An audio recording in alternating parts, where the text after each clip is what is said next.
വിശുദ്ധ മരിയ ഫൗസ്തീനായുടെ യേശു ദർശനങ്ങൾ.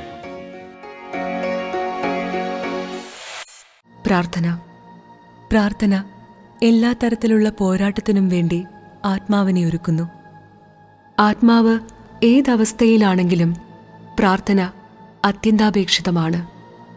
വിശുദ്ധിയും നൈർമല്യവുമുള്ള ആത്മാവ് പ്രാർത്ഥിക്കണം, അല്ലെങ്കിൽ അതിൻ്റെ നിർമ്മലത നഷ്ടപ്പെടും. ഈ വിശുദ്ധിക്കായി പരിശ്രമിക്കുന്ന ആത്മാവും പ്രാർത്ഥിക്കണം, അല്ലെങ്കിൽ അതിനത് പ്രാപിക്കാൻ സാധിക്കുകയില്ല.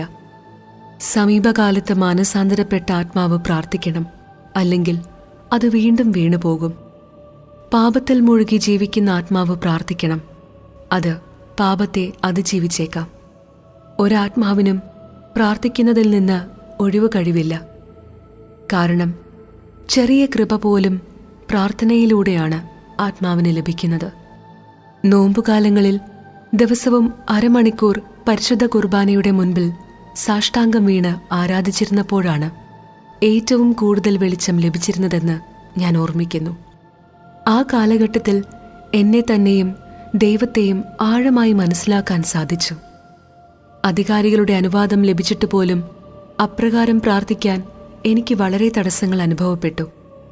പ്രാർത്ഥിക്കാനും പ്രാർത്ഥനയിൽ നിലനിൽക്കാനും നാം ക്ഷമയുള്ളവരും ബാഹ്യവും ആന്തരികവുമായ ബുദ്ധിമുട്ടുകളെ ധൈര്യപൂർവ്വം തരണം ചെയ്യാൻ തയ്യാറുള്ളവരുമായിരിക്കണം.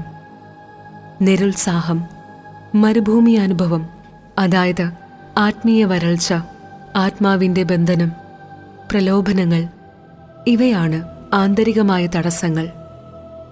മാനുഷികമായ അംഗീകാരവും സമയവുമാണ് ബാഹ്യമായ തടസ്സങ്ങൾ. പ്രാർത്ഥനയ്ക്കായി മാറ്റിവെച്ചിരിക്കുന്ന സമയം കാത്തുപാലിക്കണം. ഇതെൻ്റെ വ്യക്തിപരമായ അനുഭവമാണ്. കാരണം ഞാൻ എപ്പോഴെല്ലാം പ്രാർത്ഥനാ സമയത്ത് പ്രാർത്ഥിക്കാതിരുന്നിട്ടുണ്ടോ, പിന്നീട് എൻ്റെ ജോലി മൂലം എനിക്കത് ചെയ്യാൻ സാധിച്ചിട്ടില്ല.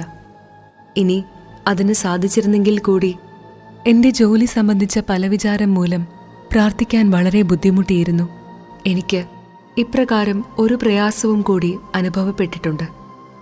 ഒരാത്മാവ് നല്ല പോലെ പ്രാർത്ഥിച്ച് ആഴമായ ധ്യാനാത്മകമായ അവസ്ഥയിൽ കൂടുതൽ ആഴത്തിലെത്തുമ്പോൾ മറ്റുള്ളവർ ഈ ധ്യാനാത്മകതയെ എതിർക്കുന്നു. അതിനാൽ ആത്മാവിന് പ്രാർത്ഥനയിൽ നിലനിൽക്കുന്നതിന് വലിയ ക്ഷമയുണ്ടാകണം. എൻ്റെ ആത്മാവ് ദൈവത്തിൽ ആഴമായി നിമഗ്നയായിരിക്കുമ്പോൾ പ്രാർത്ഥനയിലൂടെ എനിക്ക് വലിയ ഫലങ്ങൾ ലഭിച്ചിട്ടുണ്ട്. പകൽ മുഴുവൻ ദൈവസാന്നിധ്യം അനുഭവിക്കാനും ജോലി സമയത്ത് ധ്യാനാത്മകമായിരിക്കാനും കൂടുതൽ കൃത്യതയോടെയും നന്നായും എൻ്റെ ജോലികൾ ചെയ്യാനും സാധിച്ചിരുന്നു. ഇതെല്ലാം ഞാൻ ജോലിയിൽ ഉദാസീനത വരുത്തിയെന്നും എല്ലാ കാര്യങ്ങളും അവഗണിച്ചെന്നുമുള്ള കുറ്റാരോപണങ്ങൾ ലഭിച്ചിരുന്ന അവസരങ്ങളിലായിരുന്നു. എന്തെന്നാൽ ധ്യാനാത്മകമല്ലാത്ത ആത്മാക്കൾ മറ്റുള്ളവരും അവരെപ്പോലെ ആയിരിക്കണമെന്ന് ആഗ്രഹിക്കുന്നു. കാരണം ഇവർ അവർക്ക് കുറ്റബോധം ജനിപ്പിക്കുന്നതിന് കാരണമാകുന്നു.